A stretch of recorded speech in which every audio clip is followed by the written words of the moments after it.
नमस्कार दोस्तों, मैं सागर तलवार फिर आया हूँ एक नई वीडियो के साथ। तो आज इस वीडियो में हम बात करेंगे श्री हेमकुंड साहिब के इतिहास के बारे में। तो जैसा कि आप सबको मालूम है, हेमकुंड साहिब गुरुद्वारा सिखों का एक ऐतिहासिक स्थल है और आज हम गुरुद्वारे की हिस्ट्री के बारे में जानेंगे। तो चलिए वीडियो शुरू करते हैं। तो दोस्तों, नॉर्दर्न इंडिया के हिमालयन रेंज में 15,000 फीट की ऊंचाई पर स्थित है श्री हेमकुंड साहिब गुरुद्वारा। गर्मियों के महीनों में यहाँ हर साल दुनिया भर से हज़ारों लोग पहुँचते हैं। सिखों के 10वें गुरु श्री गुरु गोबिंद सिंह जी की ऑटोबायोग्राफी बचीथा नाटक के मुताबिक खुद गुरु गोबिंद सिंह जी ने यहाँ अपने पिछले जन्म में तपस्या की थी। दोस्तों, इस जगह को यहाँ के स्थानीय निवासियों द्वारा बहुत ज़्यादा असामान्य, पवित्र, विस्मय और श्रद्धा का स्थान भी माना गया है। यहाँ पर स्थित झील और उसके आसपास के क्षेत्र को लोग एक नाम लोकपाल से भी जानते हैं, जिसका अर्थ है लोगों का निर्वाहक। और अगर हम बात करें, श्री हेमकुंड साहिब जी अपनी सुंदरता के लिए जाने जाते हैं और यह देश के सबसे महत्वपूर्ण गुरुद्वारों में से एक है।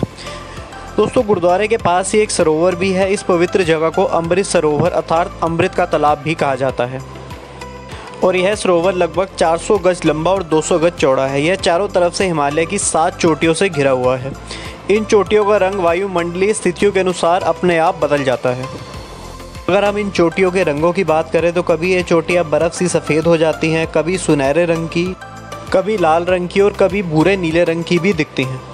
तो दोस्तों, मान्यताओं के अनुसार इस पवित्र स्थल को रामायण के समय से मौजूद माना गया है। कहा यह भी जाता है कि लोकपाल वही जगह है जहाँ श्री लक्ष्मण जी अपना मन भावन स्थान होने के कारण ध्यान पर बैठ गए थे और पिछले जन्म गुरु गोबिंद सिंह जी भी ध्यान लगाने यहीं आए थे।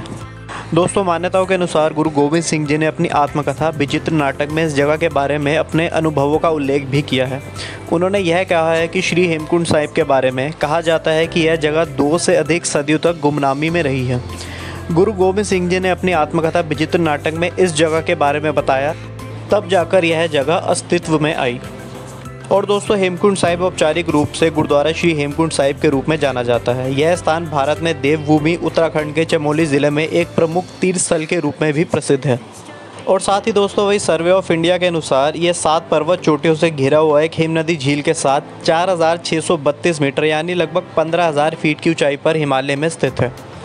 और दोस्तों, हेमकुंड साहिब गुरुद्वारे के 7 पर्वत चोटियों की चट्टान पर एक निशान साहिब सजा हुआ है। यहाँ पर गोविंद घाट से होते हुए ऋषिकेश बद्रीनाथ राजमार्ग पर जाया जा सकता है।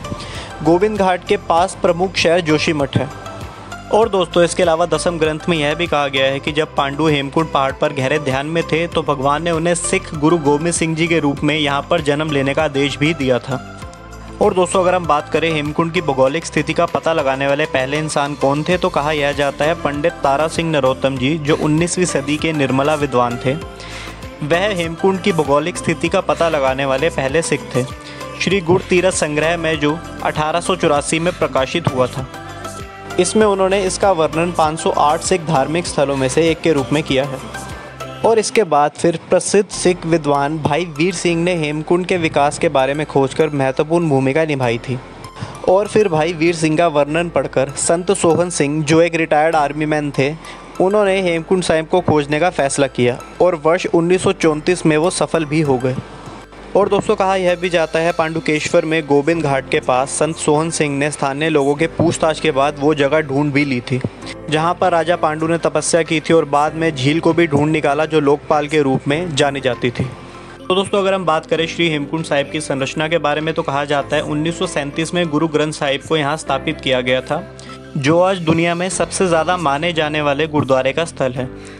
और दोस्तों, 1939 में संत सोहन सिंह ने अपनी मौत से पहले हेमकुंड साहिब के विकास का काम जारी रखने का मिशन मोहन सिंह को सौंपा था। गोविंद धाम में पहली संरचना को मोहन सिंह द्वारा निर्मित करवाया गया था। और फिर 1960 में अपनी मृत्यु से पहले मोहन सिंह ने एक 7 सदस्यीय कमेटी बनाकर इस तीर्थ यात्रा के संचालन की निगरानी दे दी थी। दोस्तों, आज गुरुद्वारा श्री हेमकुंड साहिब के अलावा हरिद्वार, ऋषिकेश, श्रीनगर, जोशीमठ, गोविंद घाट और गोविंद धाम में गुरुद्वारों में सभी तीर्थ यात्रियों के लिए भोजन और आवास उपलब्ध कराने का प्रबंध इसी कमेटी द्वारा किया जाता है। तो चलिए दोस्तों, अब बात करते हैं श्री हेमकुंड साहिब की यात्रा के बारे में। श्री हेमकुंड साहिब की यात्रा का पहला पड़ाव होता है ऋषिकेश। यात्री यहाँ गुरुद्वारे साहिब में विश्राम कर आराम कर फिर अगले दिन अगला पड़ाव जो गोविंद घाट है उसके लिए निकलते हैं, जो कि ऋषिकेश से तकरीबन 300 किलोमीटर दूर है।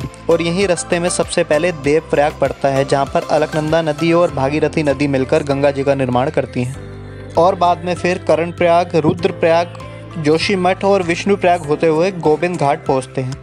रास्ते में सभी मुख्य स्थानों पर गुरुघरों और उसके अलावा संस्थाओं द्वारा लंगर और ठहराव की व्यवस्था भी की जाती है, यानी श्रद्धालुओं के लिए बिना कुछ पैसा खर्च किए सभी तरीके का खान पान उपलब्ध यहाँ रहता है।